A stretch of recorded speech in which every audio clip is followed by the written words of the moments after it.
Supermercado Nordestão e Drogaria Saúde. Volta, boa tarde, cidadão, na Band Natal, chegando em todo o Rio Grande do Norte. Nosso primeiro convidado de hoje é o secretário de Tributação do Rio Grande do Norte, presidente do Conselho dos Secretários de Fazenda do Brasil, André Horta, que veio conosco conversar, meu amigo João Grandão aqui, nosso grande cinegra, através deste livro, né, que eu vou dar boas-vindas a ele. Seja bem-vindo aqui ao nosso programa Boa Tarde, Cidadão. Boa tarde, Robson. Muito feliz de conversar contigo sobre esse projeto. Muito bem, e hoje vamos conversar com o autor de livro, né? Esse livro aqui que é Resgatar o Brasil, né? Com alguns autores, o secretário faz parte e eu gostaria de conhecer, né, os detalhes do conteúdo desse livro aqui. Daqui a pouco a gente fala de lançamento. Perfeitamente. Já posso falar? Sim, saber sobre esse livro. O GECE se reuniu com o editor Rafael Valim, que é dono da editora Contracorrente, e eles queriam um projeto disso, um projeto de fazer uma edição sobre os problemas brasileiros, mas que principalmente tivesse uma linguagem pop, que não fosse muito pesada.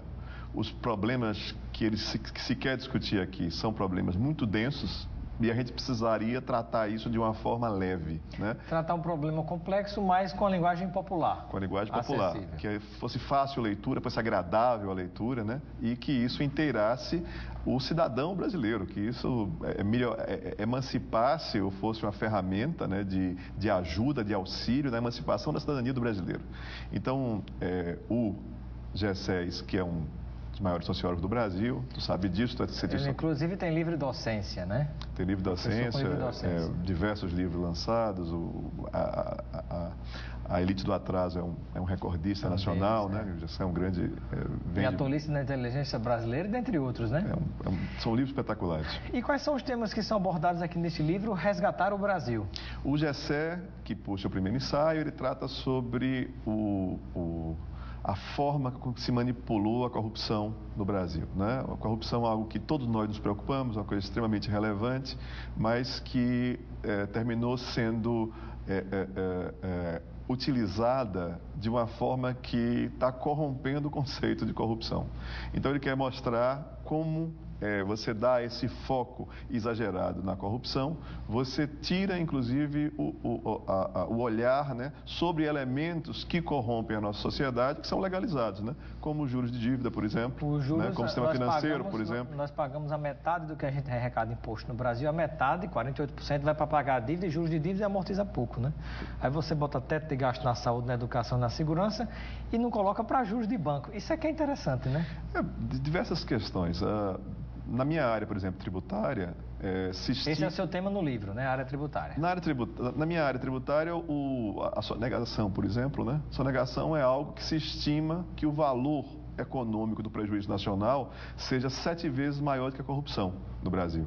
No entanto, ela não tem... sonegação é corrupção, mas não tem essa imagem de corrupção. Pois a corrupção via sonegação é tratada como uma coisa à parte. Você viu aí legislações, né, pedido inclusive que se reduzisse direitos fundamentais que estão na Constituição no combate à sonegação. E veja a despreocupação com com a corrupção.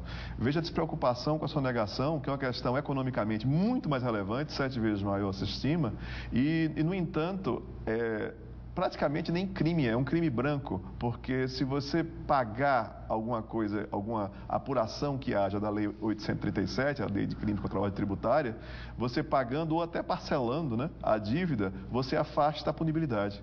Então, há uma certa leniência em relação à sonegação e há um aprofundamento da questão em relação à corrupção. Ele vai abordar, dentre outras óticas. O Valim, por exemplo, Robson, ele aborda isso na questão judicial, né? Como é que, mas se espetacularizou tanto essa busca pela corrupção para poder sensibilizar o povo brasileiro da ação da justiça, né? Só que não foi bem assim. Você sabe que você tem hoje, né, malas, você tem hoje questões que são bem explícitas e que não estão sendo apuradas. Então, essa percepção de que houve uma busca... Considerados crimes menores, né? Pois é, essa percepção não foi passada à população. Então aí o Valim aborda esse problema.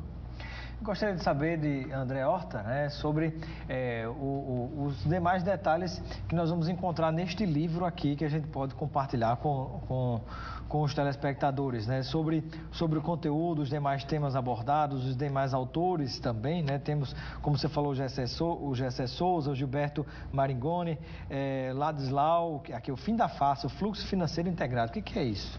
Ladislau escreve sobre a apropriação dos orçamentos públicos pelo sistema financeiro.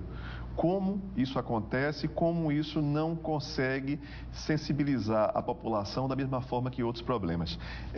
Você sabe, você próprio lançou o livro esse ano, parabéns, Robson. Obrigado. E concluiu sua dissertação esse ano. Eu concluí minha dissertação 6 meses antes de você. Foi um período muito próximo, né? E eu escrevi sobre ideologia. É engraçado que quando eu vou falar na área tributária, sobre carga tributária, eu vou falar sobre carga tributária e ideologia. O Ladislau também. É essa capacidade que às vezes você tem de pautar certos assuntos, desviar certos assuntos para outras questões e você perde o principal. O principal fica passando-se como se fosse uma consciência falsificada, uma consciência invertida do que é e qual é o grande problema, os grandes problemas nacionais, né? O seu tema é imposto é coisa de pobre? Perfeito. Por quê? Já tratei com você algumas vezes disso aqui, tenho orgulho de dizer, né, que você sempre gosta de que a gente entre nesses assuntos, porque o nosso tema é sobre regressividade tributária. No Brasil, pobre paga muito imposto, rico paga pouco imposto. Se você quiser isso em números, eu vou pegar uma pesquisa isenta, a pesquisa da Fiesp. A pesquisa da Fiesp, fez aquela campanha do pato e tudo, né? Segundo a Fiesp, quem ganha até 2 salários mínimos tem uma carga tributária de quase 50%. E quem ganha acima de 30 salários mínimos tem uma carga tributária de 26%. É claro que se você for crescendo a renda do sujeito, da pessoa, do contribuinte, vai ficando cada vez menor. A gente teve um grande caso de corrupção no Brasil, que liberaram as declarações de imposto de renda dele. Eu tive curiosidade de ver lá qual era a alíquota efetiva de imposto de renda dele. O cidadão bilionário pagava 6% de imposto de renda. Então, isso é uma tolice do ponto de vista econômico, porque todo grande país, todo país com IDH alto, ele tem uma carga tributária progressiva. Você tributa em cima e aplica em serviços embaixo. Assim você consegue mais segurança, você consegue mais desenvolvimento, mais demanda, a indústria, o comércio e serviços são favorecidos, né? Toda a sociedade se beneficia. Muito bem. Quero agradecer a participação do nosso primeiro convidado de hoje, André Horta, secretário de Tributação do Rio Grande do Norte, presidente do Conselho de Secretários do Brasil de Tributação, e parabéns pela sua presença, né? Ele vai lançar esse livro, repete pra gente, data, hora e local de lançamento do livro Resgatar o Brasil. 19 horas, quinta-feira, 19 horas, na UFRN, no auditório do NEPSA, e vão estar presentes 2 autores ainda. Eu vou estar lá, evidentemente, né? E vai estar lá o Ladislau Dobel, que foi economista do ano, e o Gilberto Maringoni, professor de Relações Internacionais da Universidade Federal do ABC. Vai estar por aqui conosco. Muito bem. Obrigado pela sua presença e receba o kit de produtos Lucena. Muito obrigado. Para estar com os amigos e familiares. Muito obrigado, Daqui a pouquinho, depois do intervalo, voltaremos conversando com Paulo Coutinho, presidente da OAB do Rio Grande do Norte e candidato à reeleição. Até logo.